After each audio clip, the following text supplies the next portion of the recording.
Hello, everyone, and welcome to the Testing Psychologist podcast. I'm your host, Dr. Jeremy Sharp, licensed psychologist, group practice owner, and private practice coach. Many of y'all know that I have been using therapy notes as our practice EHR for over 10 years now. I've looked at others, and I just keep coming back to therapy notes because they do it all. If you're interested in an EHR for your practice, you can get 2 free months of therapy notes by going to thetestingpsychologist.com/therapy notes and enter the code TESTING. This podcast is brought to you by PAR. To determine if someone is feigning psychiatric illness, trust the Miller Forensic Assessment of Symptoms test, or MFAST. This 25-item screening interview helps you assess for malingering.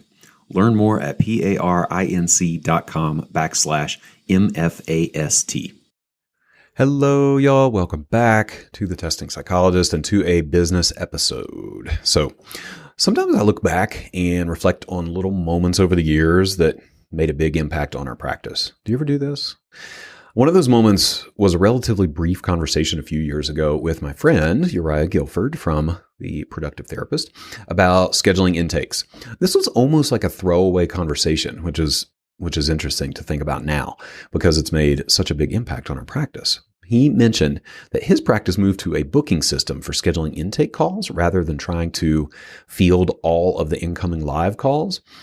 We're instituting or using organic callbacks, and we started experimenting with it, and we have not looked back. So today I am sharing how we put it into place based on that conversation with Uriah. Before we get to all that, if you're a practice owner and you want some support, I would love to be a part of that journey. We could do group consulting, we could do individual consulting, but there are resources out there to help build your testing practice. If that's interesting to you, you can go to thetestingpsychologist.com/consulting and schedule a pre-consulting call to talk with me, and we'll figure out if it's a good fit. And if it's not, I will try to hook you up with whatever resources might be more helpful. All right, let's talk about this intake booking system.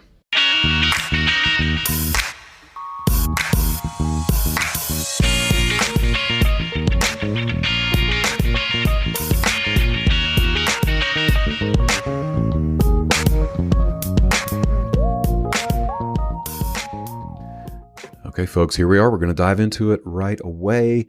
Did anybody read the title of this episode and get really excited? I talk about phone tag a lot in my consulting sessions, and so this is a conversation that comes up frequently. It will be, I think, a short but hopefully mighty episode. So think about this. How many of you sit down at the end of your day and either, one, look at your voicemail and just cry at the thought of returning all of the voicemails, wondering when you'll have time, feeling guilty that you missed another few referrals, again, promising yourself that you're going to, quote, hire an admin, unquote, only to say whatever that looks like under your breath, or 2, try to call people back, but they don't pick up because nobody picks up their phone anymore. Then debate whether to leave a voicemail, knowing that people are even less likely to listen to the voicemail than pick up their phones in the first place. And even if they did listen to the voicemail, the likelihood that they'll call you back at a time you can pick up is super low. That's exhausting, right? Does that resonate with anyone? Maybe you're doing that right now.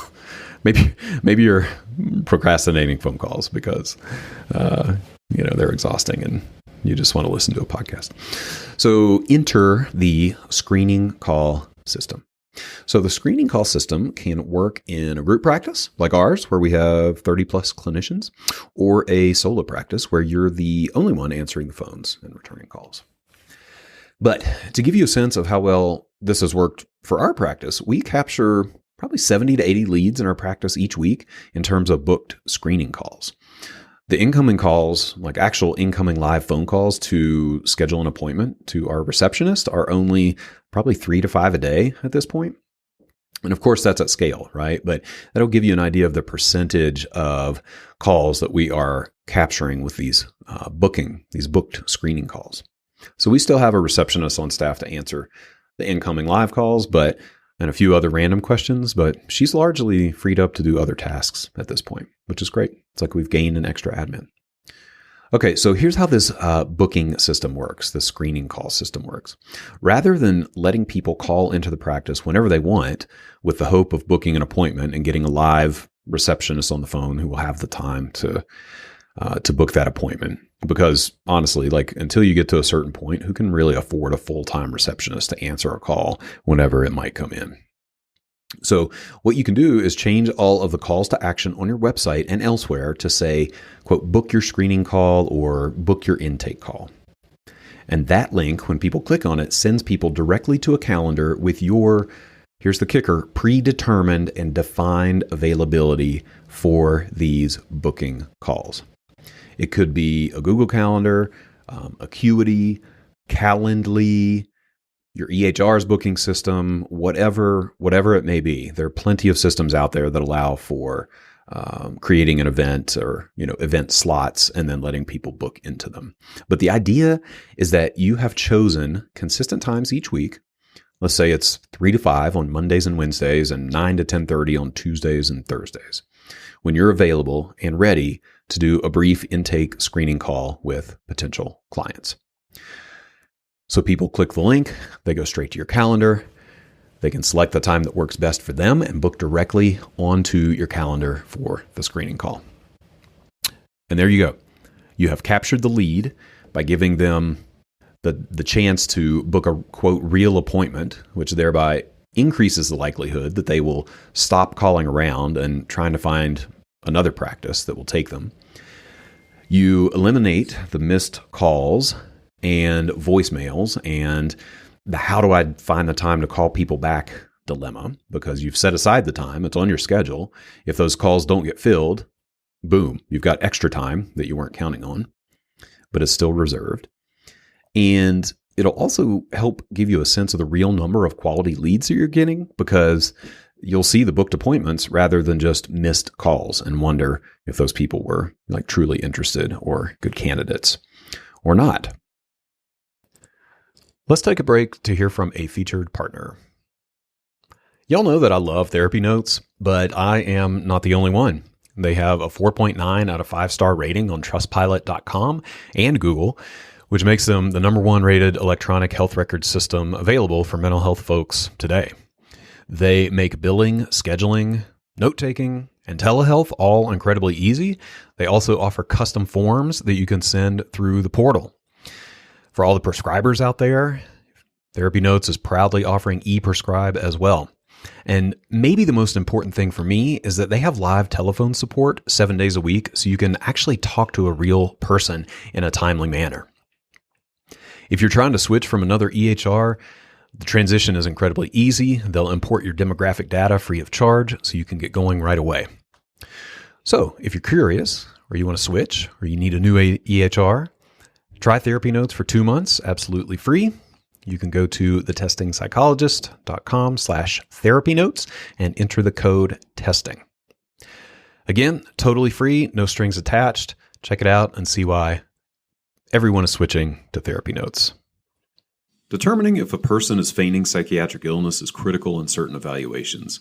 It's essential to have an instrument that you can trust and provides fast and reliable results. The Miller Forensic Assessment of Symptoms Test, or MFAST, is a 25-item screening interview for adults that helps you assess the likelihood that an individual is malingering.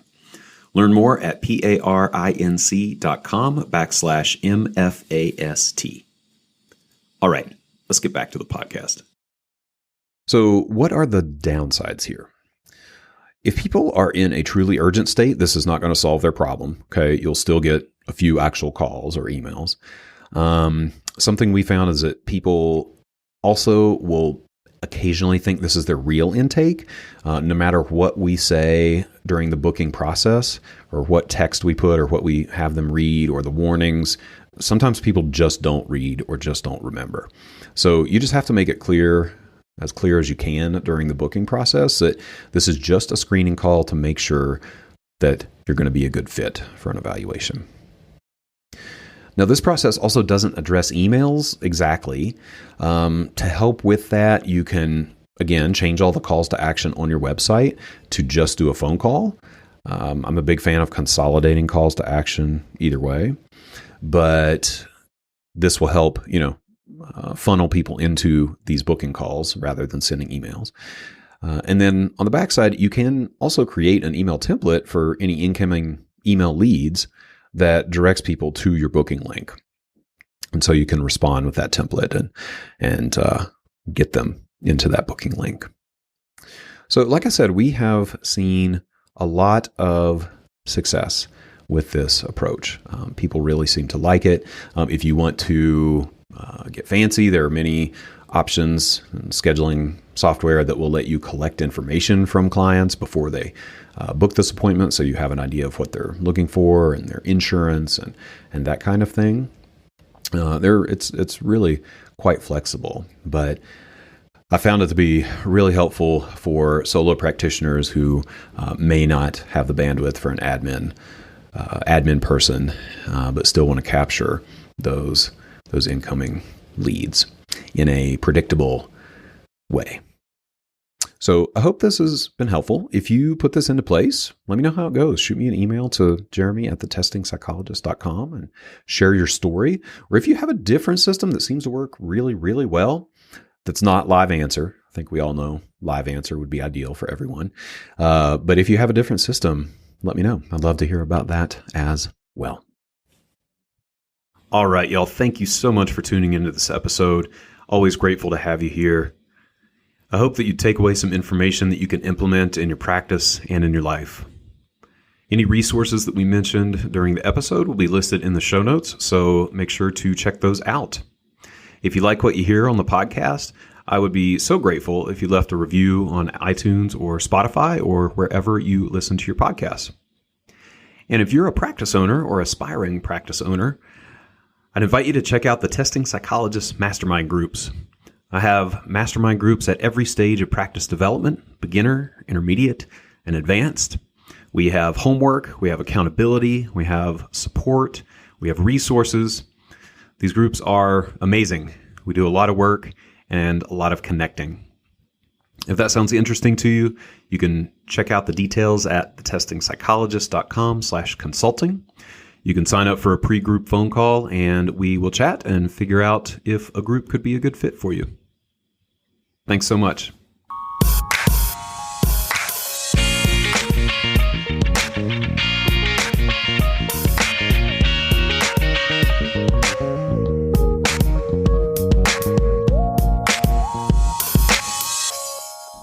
The information contained in this podcast and on the Testing Psychologist website are intended for informational and educational purposes only. Nothing in this podcast or on the website is intended to be a substitute for professional psychological, psychiatric, or medical advice, diagnosis, or treatment. Please note that no doctor-patient relationship is formed here, and similarly, no supervisory or consultative relationship is formed between the host or guests of this podcast and listeners of this podcast. If you need the qualified advice of any mental health practitioner or medical provider, please seek one in your area. Similarly, if you need supervision on clinical matters, please find a supervisor with an expertise that fits your needs.